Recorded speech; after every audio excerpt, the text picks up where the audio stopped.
जय हिंद फ्रेंड्स। बच्चे जो हैं वो भगवान का रूप होते हैं, लेकिन कई बच्चे ऐसे भी हैं जिनको अपना बचपना जीने का मौका भी नहीं मिलता है। कई बच्चे ऐसे भी हैं जो कि अपना बचपन देख ही नहीं पाते हैं, वक्त से पहले ही बड़े हो जाते हैं। आज की कहानी भी इसी टॉपिक पे है। कहानी का नाम है गाजर हलवा बाय गीता हरिहरन।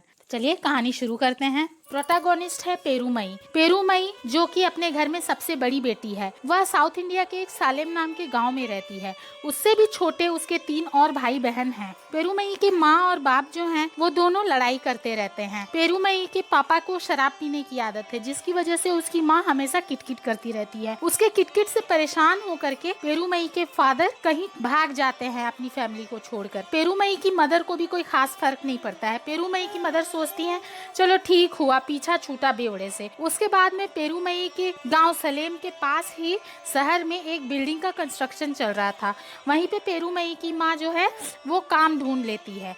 सुबह सुबह 6 बजे उठ करके पेरूमई की माँ काम पे चली जाती है। पेरूमई अपनी माँ के लिए मीठी चाय एकदम कड़क वाली बना करके देती है। पेरूमई का एक भाई भी है जो कि बहुत ही छोटा है, इसीलिए पेरूमई की माँ उसके भाई को अपने साथ ही ले जाती है काम करने जब जाती है। तो पेरूमई अपनी माँ के जाने के बाद घर का सारा काम खुद ही करती है। घर का काम ही नहीं बल्कि वह जंगल से लकड़ी काट करके भी लाती है, नदी में जाकर कपड़े भी धो आती है और पानी के लिए लंबी लाइन लगाकर नल से पानी भरती है, जहाँ पे कभी कभार लड़ाई झगड़ा भी हो जाया करता था। इसके बाद में वह अपने भाई सेल्वन को स्कूल के लिए रेडी भी करती है। उसे तेल लगा करके अच्छे कपड़े पहनाकर स्कूल भेजती है और घर का जो भी काम है वह अपनी छोटी बहन जिसका नाम थाई है उसके साथ मिलकर करती है। पेरूमई इतनी अच्छी तरह से अपने भाई बहनों का और घर का ध्यान रखती है कि उसे उस घर की छोटी माँ कहा जाता है, यानी कि लिटिल मदर। पेरूमई की माँ और पेरूमई इन सब की जिंदगी इसी तरह से गुजर रही थी कि अचानक बिल्डिंग का कंस्ट्रक्शन का काम खत्म होता है, जहाँ पे उसकी माँ काम कर रही होती है।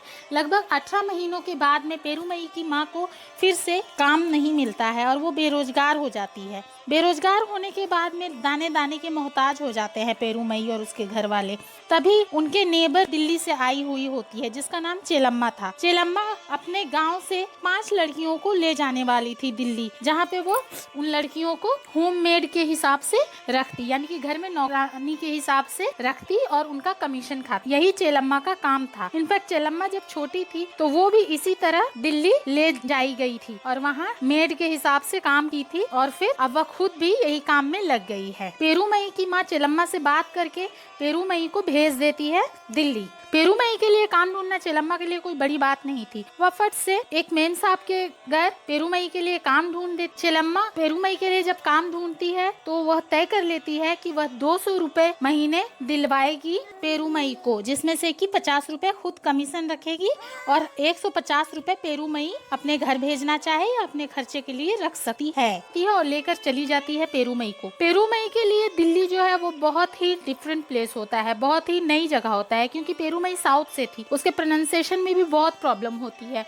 उसके बाद में फिर वहाँ का जो एनवायरनमेंट है वहाँ ठंडी बहुत ज़्यादा होती है, तो पेरूमई के हाथ काम करते करते कांप जाया करते थे। लेकिन धीरे धीरे पेरूमई वहाँ पे खुद को वहाँ के एनवायरनमेंट में एडजस्ट कर लेती है। वहाँ पे एक मिल्क बूथ था। पेरूमई जहाँ काम करती थी वहीं के कॉलोनी की और भी मेड्स यानी कि इसी तरह की बच्चियाँ थी जो कि काम कराने के लिए रखी गई थी। उनके साथ पेरूमई बात करती थी। उनकी और पेरूमई के जीवन में कोई खास अंतर नहीं था। चेलम्मा ने जब पेरूमई को रखा था काम पर तो चेलम्मा ने मेम साहब से झूठ कहा था कि पेरूमई को सब कुछ आता है, जबकि पेरूमई को केवल चावल बनाना आता था और कभी कभार उसके घर दाल भी बन जाया करती थी। लेकिन पेरूमई ने इतनी कुशलता के साथ सारा काम संभाला कि उसने कभी किसी को शिकायत का मौका नहीं दिया, बल्कि अब तो वो धीरे धीरे थोड़ी बहुत चालाकी भी करने लगी। कोई नहीं देखता तो छुपा लुका करके कुछ खा लिया करती थी और जब मालकिन का ध्यान न होता तो कपड़े वैसे ही सुखा दिया करती थी, सिर्फ पानी में खंगार कर। इस तरह से जब कोई ना होता तो बेड के नीचे झाड़ू ना कर सामने ही झाड़ू लगा करके अपना काम फटाफट खत्म कर लिया करती थी। तो पेरूमई उसी माहौल में ढल गई थी। एक दिन पेरूमई को गाजर का हलवा बनाना होता है। वह दूध में किसा हुआ गाजर डाल करके चलाती है। उसके हाथ दुखने लग जाते हैं और बहुत मुश्किल के बाद बनकर तैयार होता है गाजर का हलवा। इस गाजर के हलवे को प्रतीक बनाया गया है पेरूमई के जीवन का। जिस तरह गाजर का हलवा बनाते बनाते इतनी मेहनत लगती है और उसके बाद कुछ मीठा सा मिलता है, उसी तरह पेरूमई के जीवन में भी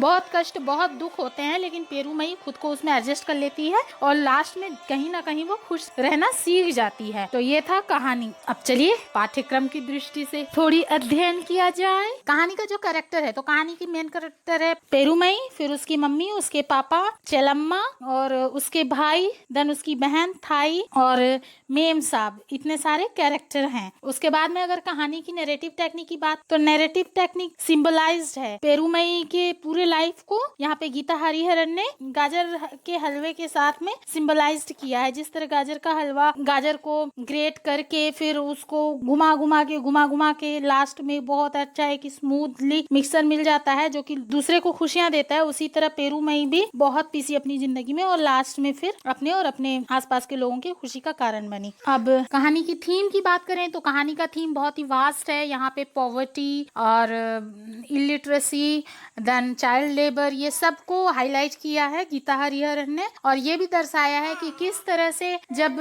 एक बच्चा होता है, गरीब होता है, पढ़ा लिखा नहीं होता है, उसके आसपास के माहौल ठीक नहीं होते हैं, तो उसको कुछ ना चाहते हुए भी करना पड़ता है और वह किस तरह से उसी माहौल का आदी हो जाता है।